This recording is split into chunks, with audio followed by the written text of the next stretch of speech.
I need to flush it out with something. So lately, with all that energy, I'm going to McDonald's because I need to balance that. And I'm afraid to use the drive-thru, so I walk there with all this organic food in me. And it made me think the other day that my real talent is briskly walking. And I think they knew that, but they knew that if I briskly walked, it would just make everybody else's talent seem that bad. But I feel like we need to address this. So this is how I walk to the drive-thru.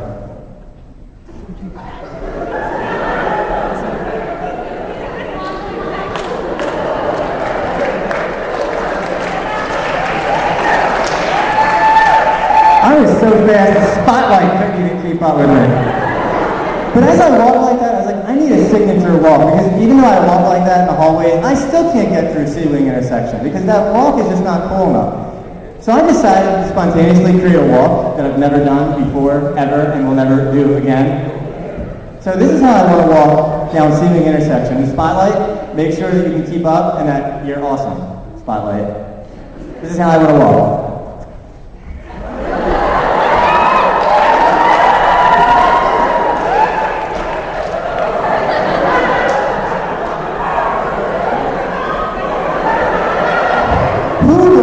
If I walk like that,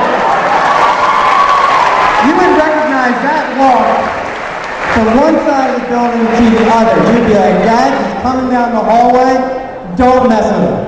And I would be able to get from 3rd floor C-Wing to 1st floor B-Wing. Well, really, that would probably take me about 10 minutes because I haven't moved. But when I get there, imagine how awesome that would be. My problem with the drive-thru is all the misleading information. I remember a couple of years ago there was a sign outside of the McDonald's drive-thru that said, help us beat our record of 120 cars per hour. 120 cars per hour, that's 2 cars per minute. How does that happen at McDonald's? Are these cars just driving through and waving? Is there one car on top of another car? Because every time I'm in the McDonald's drive-thru, I end up behind that family aid. Nobody's ever been to a McDonald's before, and of course I'm thinking about honking, and I'm like, oh God, it could be Dr. Breeze's family later. And everybody's in the car, and they're thinking, do I want a burger? Do I want the burger with lettuce? Do I want the same burger with lettuce and pickles? Do I want number 1? Do I want number 2? And I'm thinking, you know what? In an hour, when you're in the bathroom from this food, you'll have number 1 and number 2. Don't worry about it. My favorite part about the McDonald's menu is the bottom, where it says smiles are free. I like that they say smiles are free. You know, milkshakes, extra value meal, chocolate chip cookies, smiles are free. Well, why not list all the other things I get for free at McDonald's? Intestinal pains, regret, that should be on the menu. Hold on a second, I wrote myself a note. I like to remind myself that I'm alive. You are living cool. I signed up for the blood drive yesterday. And let me tell you, I can't wait until I get to drive some blood. I really hope the Crips don't find out. Because then I'm in some trouble. Lately, I feel like when I walk into people's homes, they have these really big dogs, and they always seem to jump on me, and it's always that same reaction of, oh, he must really like you, isn't that funny? Well, that's not funny, get this dog off me. And I don't necessarily mind if the dog is going to jump on me, but I think it needs to go both ways. If I see a dog that I like, I should be able to jump on this dog. Hey, look at that poodle. Hey, all right, that's a good-looking dog. So care of that. The only thing more embarrassing than jumping on somebody else's dog is brain freeze. I've been alive, almost 32 years, and I still can't get it through my head that if I'm getting a Slurpee from 7-Eleven, I cannot drink it at a fast pace. And it's like every time it happens, it's like, oh my God, this is the worst pain ever, I'm never going to do this again. And meanwhile, my brain's like, are you an idiot? not know how to drink a Slurpee? And then like 2 minutes later, like after the pain goes away, I'm right back to that Slurpee. And then the brain freeze comes back, and then my brain's like, didn't you just say not again? Can you stop drinking these Slurpees? Oh, I thought the mic turned off on that one. A little Slurpee humor for those of you who like Slurpees. Who doesn't like Slurpees? Every so often. Hold on a second, I have another text message from Miley. Oh, jeez.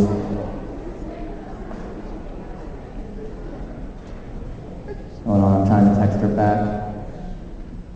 Miley, don't worry, he left.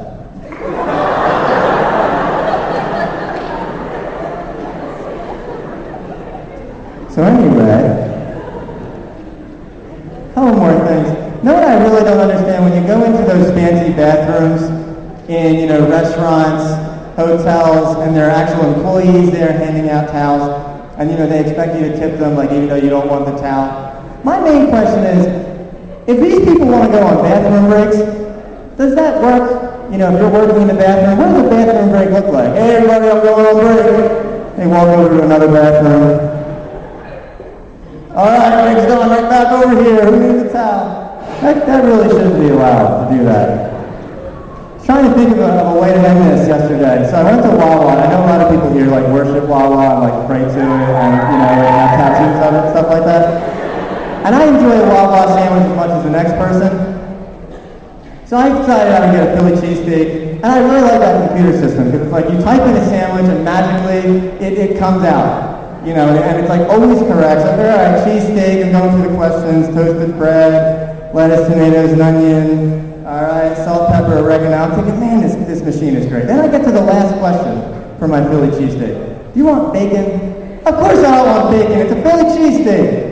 And I'm so tempted to say yes, because I just want it to be 3 minutes later as I'm loitering around the store. I just want the person to yell over, excuse me, you sure you want bacon on this? I'd be like, yeah, I want bacon. If you didn't think it was a good idea, you shouldn't ask me about it.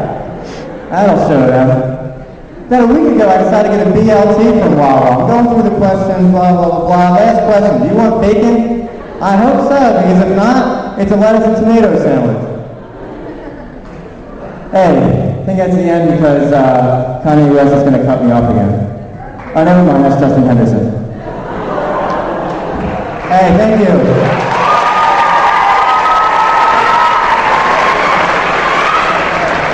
What do I do now? Now I'm going to play the keyboard. Never mind. I have to say, that was amazing. Thanks for making fun of me, though. I'm really not that small. And I like that wall. Amin and I just came up with, we should just call it Crank That Soldier Gag. So I hope all of you guys do that wall come Monday. If I don't see you, I'm going to be really upset. You will break my heart. Can you do it again for us? No, they turned me off. Come on. Just do the wall. Oh, we're back on? Oh, now you put me on. You missed the best joke ever. I think I recall saying about 5 minutes ago that the wall could only be done once, but wait until Tuesday in Sealing Intersection when I bulldoze through. Okay. And then you'll see that wall. All right, guys. Mr. Gags, everyone. Judges, what do you guys have to say? Well, I wanted to see the walk again, because Gag said, who would stop me in the hall with a walk like that? Guess what? Who will? Dr. O'Breezer, after you hit the horn at him, that's for sure. I personally love the Gags Gate. Can't wait to see it ensuing. But just a little piece of advice, they do make an antibiotic cream that'll clear that right up for you. That was funny. Thank you.